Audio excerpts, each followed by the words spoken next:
So we said goodbye to Brie and Crackers at the marina, and we headed out for Galveston for New Year's Eve. We came across this railroad bridge. We almost turned around, but we radioed them, and we got there to Moody Gardens just in time for the fireworks for New Year's Eve. It was a great display right in front of the dock where we were at, and it was absolutely amazing. Couldn't have started out the year better.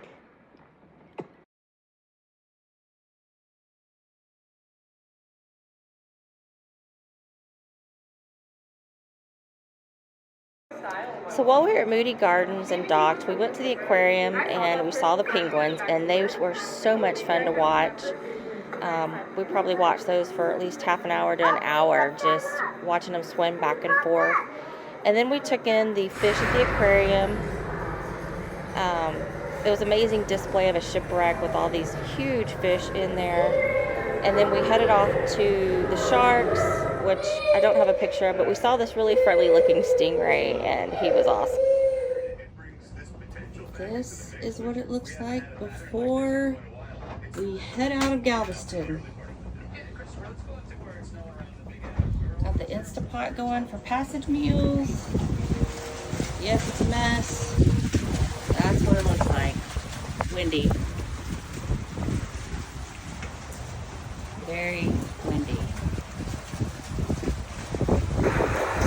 It was very windy that day that we left, but we also had been there for about a week before we got a weather window to go down the ICW. And if you don't know what the ICW is, they call it the ditch. It's like a little river that's just right out or right inside the coastline, so that you don't encounter a lot of the winds and waves that you would in the ocean, and it's a little easier to navigate, especially if you're newbies like us.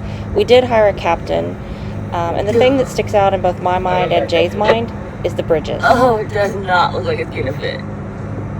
Oh, but it does. It never seems like it's gonna fit, no matter how much you look it up and call them to open the bridge. Which some we had to wait for them to open, some they only open at certain times, but they never look like they're going to fit, and I am so stressed out by the bridges, so we now try to avoid them wherever we go. And it doesn't look like it, but going down the ICW, it was very cold. It was in the 30s, 40s, and some of it was very rainy, very wet, and so we navigated from inside a little bit and from the outside home.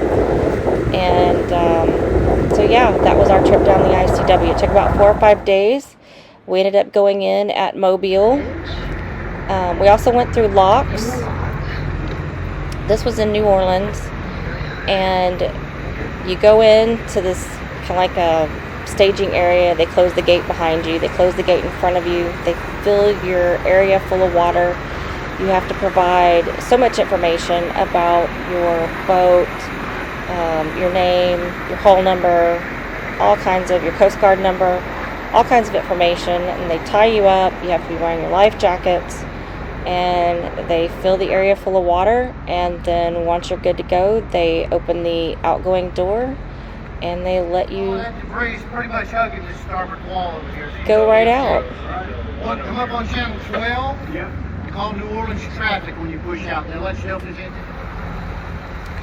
So we got into the New Orleans harbor, and at this point it had been like 3 or 4 days. This was 3:30 or 4 o'clock in the morning. The bridge is all lit up. It's beautiful. Yes, we did fit under this one without a problem.